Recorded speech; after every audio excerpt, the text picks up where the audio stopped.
Yeah, so we got the story from Timcast.com by Cassandra Fairbanks. Mumford & Sons guitarist leaves band after outrage over him praising Andy Ngo's book. It's kind of a crazy story. It's a roller coaster of emotion. They say following intense backlash after he praised Andy Ngo's book, he apologized for endorsing the book. Over the past few days, I have come to better understand the pain caused by the book I endorsed.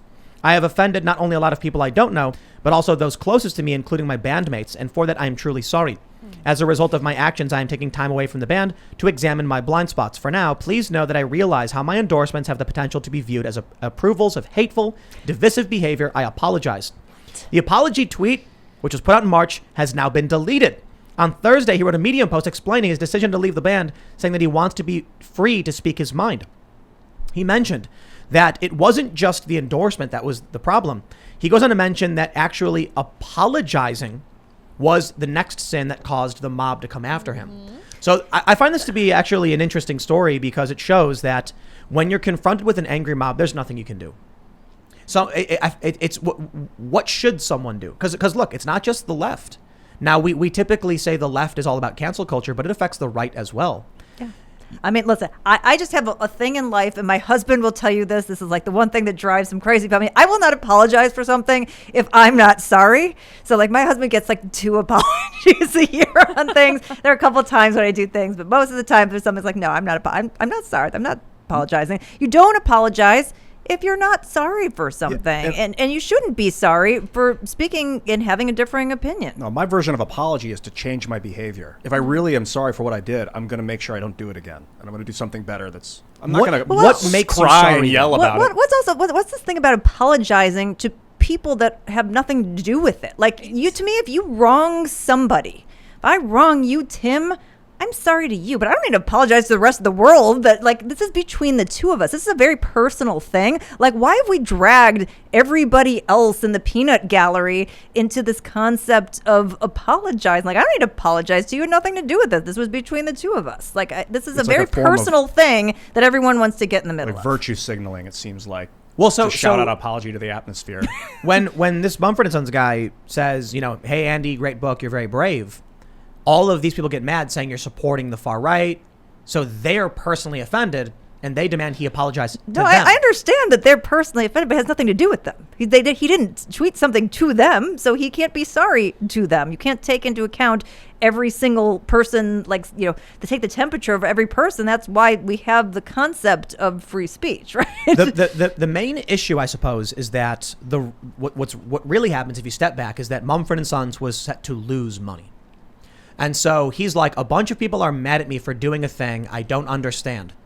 If I do nothing and we lose money, so he apologizes. The apology didn't work. They lose money no matter what. So then he says, wow, apologizing was a big mistake, which is funny because, look, my question, I'll throw it back to you, Ian. What makes you sorry for something, right? You said if you did something and then you were actually sorry, you'd say you're sorry. It's empathy. It's if I see that you're hurt, I feel that. And I want to make sure you don't feel that again. But what if people are hurt for something nonsensical, like he recommended a book? Or he didn't even recommend it. He just said, great job. Then I still empathize at your pain, but I will let you know I'm not going to change my behavior because this is why I feel it's righteous. Well, and let me tell you about the money angle, too. This is very interesting because I, at one point, was going to write a book kind of about the actual financial implications of these outrages. And people get very angry and they say, we're going to boycott something. And then they move on. And so if you think about Soul Cycle or you think about all these different companies that have gotten caught up, I know very few of them that have had those kinds of financial implications because people were outraged. Now, granted, there are some major cancel culture issues that have some short-term implications, but a lot of times when you have these big brand things I'm not gonna go to Soul Cycle anymore. Well, when's the last time you got on a spin bike? Never. So it's a lot of times it's this vocal minority that has nothing to do with your fan base. Now, granted, if it's literally your fan base, then maybe you need to think about it. But a lot of times it's just a bunch of chorus of trolls, and then they move on to something else next week. And so I think a lot of times people panic instead of just letting it blow over. We'll think about the ramifications of offending a fan base. Should you just be, especially in politics, a personality that just says whatever your audience wants to hear because then they'll give you money, Or if you say something that offends them, should you just be like, well, that's what I think. Have a nice day, even if you lose money? Well, I think you need to be careful as a business or as somebody, if you're like fan driven or customer driven, like, do you want to have a public set of opinions, or do you want to keep that in your circle? Because the reality is, like, back in my day when I walked uphill to school, like, the people who knew my opinions were like a couple people in my circle. Now we have Dear Diary, that's Twitter and Facebook, and we take everything that we think and we broadcast it to everybody. We weren't meant to take out information. So if you're in that kind of public light and this isn't like what you do for a living, then you might just say, as a policy, like, maybe I don't want to comment on these kinds of things publicly, or maybe I'm going to send a note to Andy privately, or whatever it is. And it's not because you're scared or you're bad or you're backing down, but it's just that's not how you make a living. That's not your thing. And not that you should have to censor yourself. I'm not trying to talk about censorship, but I'm just saying, like, do we need to have everybody's opinion about everything?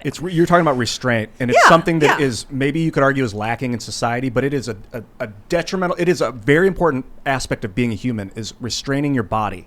It is a wild animal that you are in control of, and it wants to do things. So you need to be intelligent and, of course, control yourself. You don't need to tell everyone everything. That's not the definition of honesty. The honesty is not lying to people, but you use discretion.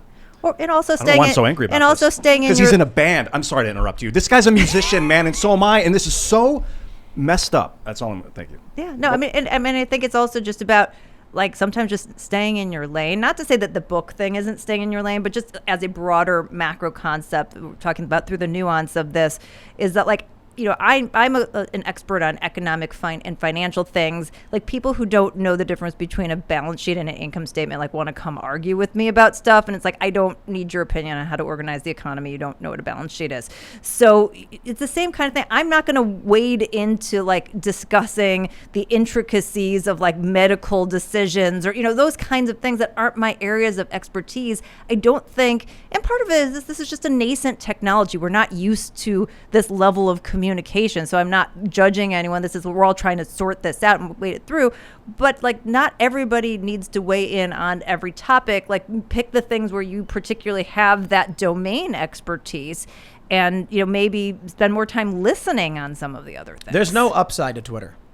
There's literally none. And the upside is the connections, right? That's true. That's true. That I've met some of the most amazing people. I mean, we met because of Twitter. We met because of Twitter. We met because of him. But because, like, I saw one of your tweets last week, though. ancillarily because of Twitter. A lot of the people watching, like, I've met the most amazing connections, and I've collaborated and worked. That is the upside to Twitter, but you have to curate that experience appropriately.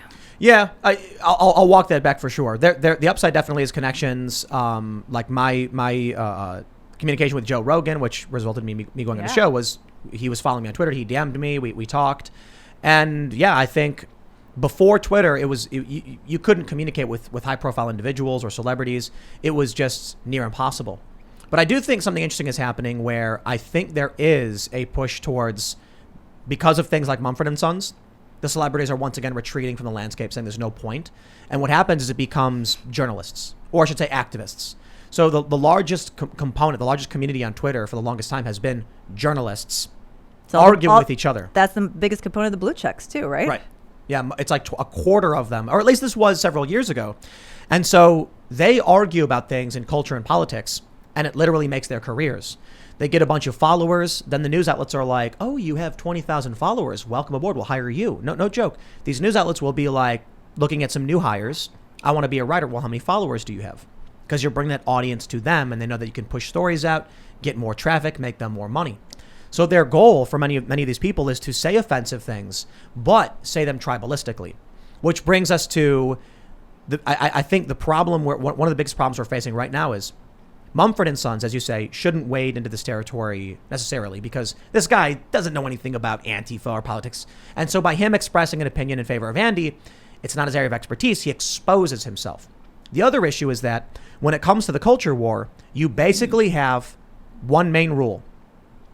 Say what your tribe wants to hear, or else. people actually, we see it all the time. I mean, Mike Cernovich tweets it all the time where people are like, I'm going to unfollow you if you have a bad opinion, or I'm not going to support your book. And then he just says, bye-bye. Okay, yeah, right. But that's not what most people do. Retweets them and says, hey, see you later. Here's the attention that you ordered. I love someone made the meme of, the Virgin and the Chad. And it was like the Virgin, I'm going to unfollow you. And then there was the Chad, I'll follow you for opinions I don't like. But it really does come down to that, because I don't think it matters whether you're on the left or the right. You will get the same kind of pressure if you go against the tribe. Now, the issue, I suppose, is the left tends to be dominant in establishment culture, so they have way more power. If you are James Gunn, you are the rare exception where the right was able to get him temporarily canceled.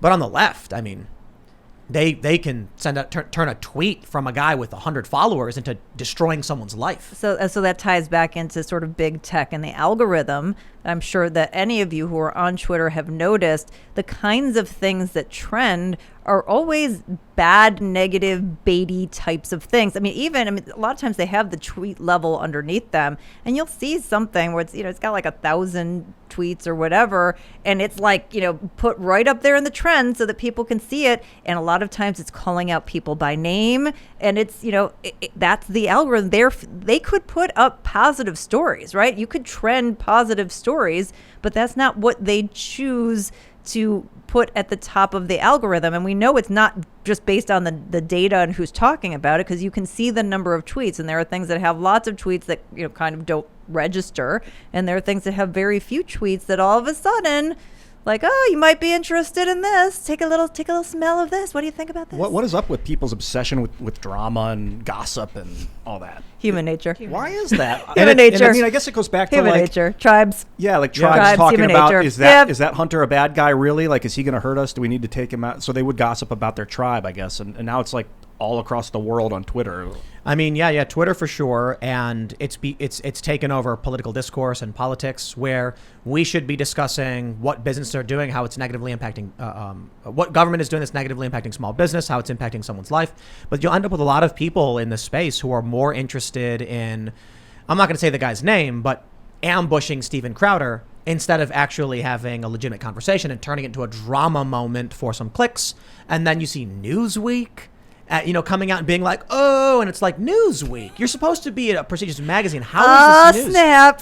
Yeah, you'll get people who will like see a tweet from someone and be like, this is what we should all be talking about. And it's like, half the time these tweets are from people who are just sitting there like on their toilet, and they're like, and like, you've got the most breakthroughs in science. It's the most epic breakthroughs in science ever seen and witnessed by humanity in the last 20 years. And like, I don't see much laser spectroscopy advancement, quantum, microscopes that are now able to see 33% better. There's a new microscope that hits cells without heat, so it can see it like 25% more clearly. It's like this is, but millions of small businesses have been either directly murdered or like on life support. And they want to talk about the drama moment. What's the solution? I mean, it goes back to us, right? At the end of the day, this is like, we're the ones that have to safeguard freedom. We're the ones that have to make better choices. I mean, your Twitter feed literally is your own curation. You can curate it any way you want. You can decide who to follow. You can decide how to engage. I was sharing with you guys offline that like one of my best decisions for my mental health on Twitter was to not respond to like provoking questions or explanations, because it's just not a format in 280 characters to have that rich, nuanced dialogue. There are other followers who will jump in and have that and do that for them. But like, for me, that doesn't work. I'm an empath. I'm a problem solver. Like, that's not a good combination. So I just think we need to, in every aspect, we just need to be more intentional. I mean, we're so lucky to be living where we are and in this time and this place in history. And we just take everything for granted. And so we don't put the dollars towards the small business entities. We don't curate more positivity and lift up more people in our Twitter feed. We don't empower people to make better decisions. I mean, at the end of the day, America is great because of us. It's not because of our government or even because of a piece of paper. In spite of. government, you know? Yeah. Thanks for checking out this clip from the Timcast IRL podcast. If you want to see the full show, come back to this channel, youtube.com/TimcastIRL, Monday through Friday at 8 p.m., where you can leave comments and super chat, and we actually will read your comments on the show. Don't forget to like, share, subscribe, and if you want exclusive members-only content, segments you can't get anywhere else, go to timcast.com, become a member, and we even have full bonus episodes. Thanks for hanging out, and we'll see you all next time.